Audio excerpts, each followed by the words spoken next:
Anyone who's played D&D for any length of time knows the term murder hobo and may have played with one or even been one. These players have almost no interest in role-playing, storytelling, solving puzzles.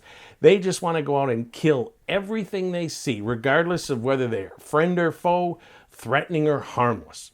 They're living out a fantasy of wanton destruction. Now, as a GM, you can quickly disabuse players of doing this option of being murder hobos, because a friend or foe in your world will quickly get together and get rid of them. And not only that, but they will make them an example for other people within the world not to do this.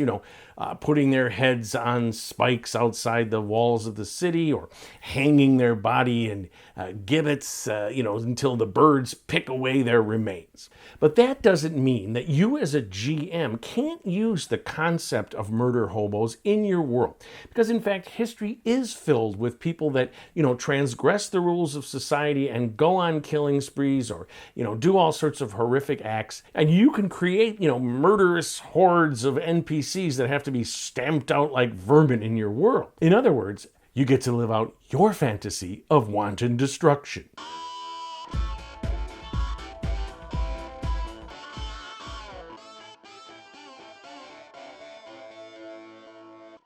Hello all, I'm KR King. This is my YouTube channel dedicated to homebrewing a campaign. We all know as players that in a good campaign, murder hobos have a very short lifespan.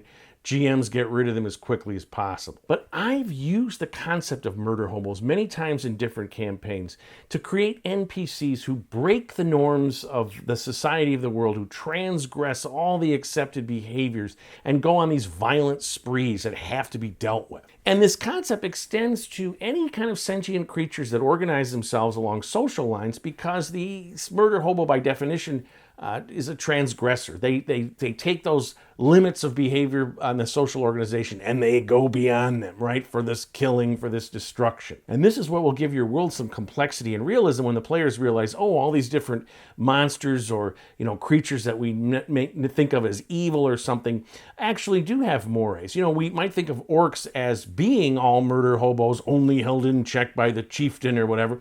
But in fact, that's not necessarily the case. They may have mores and order and a way of living in the world, and if not, allying themselves with other humanoids, getting along with them. And when members of the tribe break these rules, they have to be stomped out. They become, outlaws, murder hobos. So for purposes of this discussion, I'm going to divide the murder hobo concept into two categories: the individual murder hobo and the group murder hobo. Now, as we'll see, we often get a charismatic murder hobo who will draw a group around them to commit various, villainous acts and whatnot. But oftentimes with a group, even if this leader is killed, they'll continue to carry out these acts. They'll be inculcated into this philosophy of transgressive, murder hobo behavior. So I have four categories of the individual murder hobo. I have the serial killer, the spree killer, the vendetta killer, and the insane and powerful murder hobo. So we usually think of a serial killer as someone who kills just to kill, not out of passion or some reason. They select a victim that they never met or have any contact with. This is what makes them so difficult to catch. And we think here of like Ted Bundy or Jack the Ripper, Jeffrey Dahmer, and so on. And I use these examples because they go against kind of the conventional image of a serial killer as some bizarre loner living in a boarded up house, going out and, finding prostitutes at the rest stop or something. Ted Bundy was a very charismatic, he'd been trained as a lawyer. Jeffrey Dahmer seemed like the nicest guy in the world at his apartment complex. We don't really know who Jack the Ripper was, but there's theories that he may have been a doctor or something because of his surgical techniques. It's really cool to kind of break the mold in the D&D world. If you ask your players, a subplot where they have to track down a serial killer, whether it's in a city or out in the wilderness, to have someone who they would never suspect. So, for instance, a dryad invites them to their forest. Someone has been desecrating this sacred sylvan glen with these horrifically mutilated bodies, only to discover that it's the dryad herself. She has gone insane and she lures the victims and then ritualistic destroys. Now, the spree killer is usually separated from a serial killer in that they do it within a very short period of time. They kill, then they go somewhere, kill again, go somewhere. It's sort of like a rampage. Oftentimes with spree killers, it's a couple. You think Charlie Starkweather and his girlfriend, Bonnie and Clyde, are sort of a classic spree killer. They also went on a crime wave. You have the characters Mickey and Mallory of the film Natural Born Killers. So when I do a spree killing, I tend in D&D to think of some relationship going on, a relationship gone wrong. A Romeo and Juliet thing. Let's say a human and an orc, they go on a spree. They start killing people. Again, there may be a twist to this, the spree killer, where this couple knows something about the tribe or knows something about, interactions between the humans and the orcs that both sides want to keep secret. Since their relationship was forbidden, they have this information and they're forced to kill their first victims and then go on this rampage. And then the players discover this when they encounter them on this rampage, and they might team up with them. Now, the vendetta killer is someone who perhaps initially goes outside the law and kills to right some wrong, but then becomes sort of in love with killing for its own sake, or just keeps taking things over the line. And I think of a lone terrorist here, Carlos the Jackal, when he operated as a lone terrorist without any organizational control. Wyatt Earp, who famously hunted down his enemies outside the law. And from fiction, the V for vendetta character, who thought that he was helping different causes, but in fact he just became enamored with the fame of being a terrorist, the audacity of his crimes, and he saw his victims sort of not as human, and I think delighted in the killing at the end. And this is what makes him a murder hobo, in that obviously governments kill one another in sanctioned ways with wars or spies or whatnot, but the terrorist goes beyond. They always break the rules in a sense.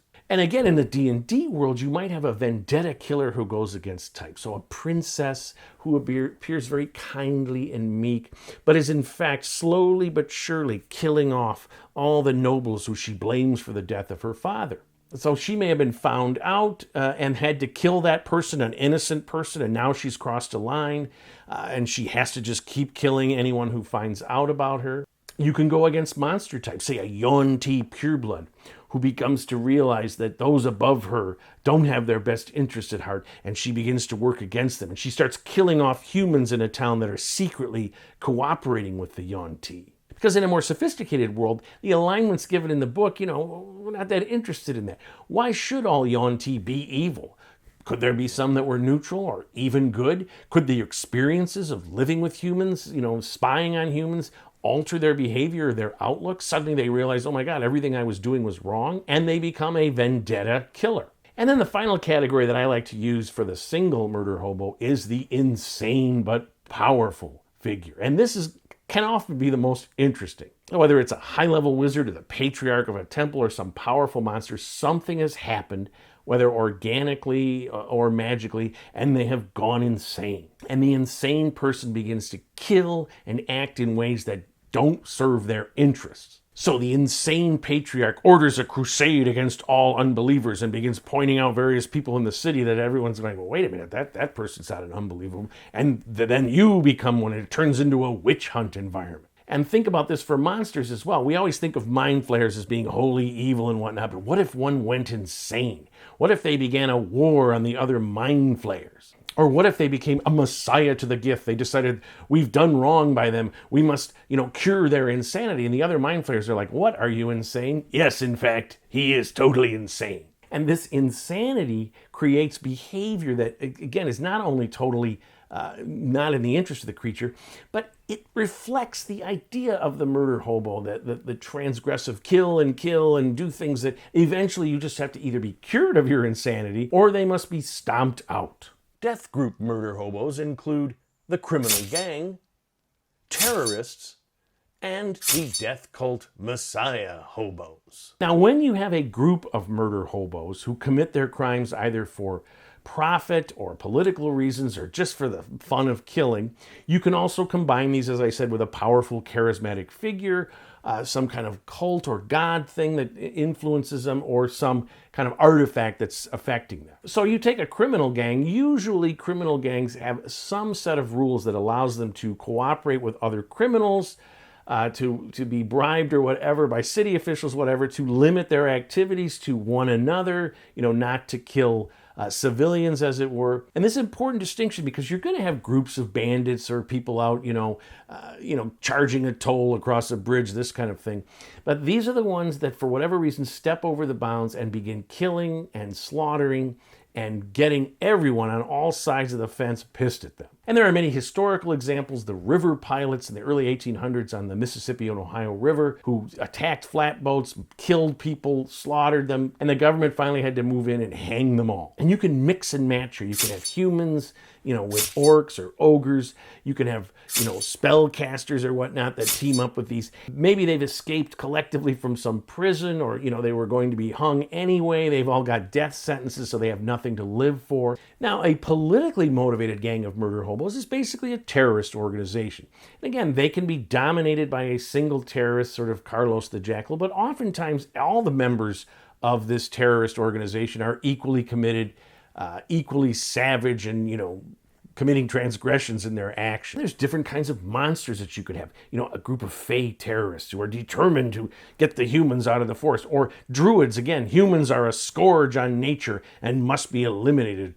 And they've gone over the edge, or they've done something that they realize, we can't go back again. They've committed some crime or series of crimes, and they're going to be hunted down by the society. And then sort of the classic group murder hobo, which is the death cult, the Messiah complex, end of the world sort of thing. And this is where they have some charismatic figure. We think of like the Manson family or the Jim Jones cult of the People's Temple, David Koresh of the Branch Davidian cult, in which one figure takes them on this journey that starts off sort of benign and, love and peace and whatever, and slowly but surely they see enemies all around them, and they hold them, in isolation, and then it turns into we must kill our enemies, or in the Jim Jones thing, kill our enemies and then kill ourselves. Now, in D&D, in terms of the god complex or death cult, you have gods that can actually give them power and whatever to spread this sort of terror, or you can just have some figure that gathers people around them. He has this Messiah complex. We must do X, Y, and Z and cause death and destruction. And if a god is influencing this cult, you have an added aspect here. If it's some forgotten god discovered in some temple or forgotten dungeon or whatever, or in some city, some secret cult, the players not only have to, eliminate the cult or stop them, but also perhaps eliminate the influence of this god, or at least discover what's going on here. Where was this god before? Or, is it some alteration of something? The thing about a death cult or Messiah cult like this is oftentimes it starts with just a human sacrifice or weird killing or ritualistic killing here and there that the players become aware of, and it can sort of build. It can also be kind of an ongoing storyline that finally comes to a head. Unlike, say, the spree killing or something, or the person that's, out there just rampaging, the death cult can be, kind of grow and move along. It's got more complexity.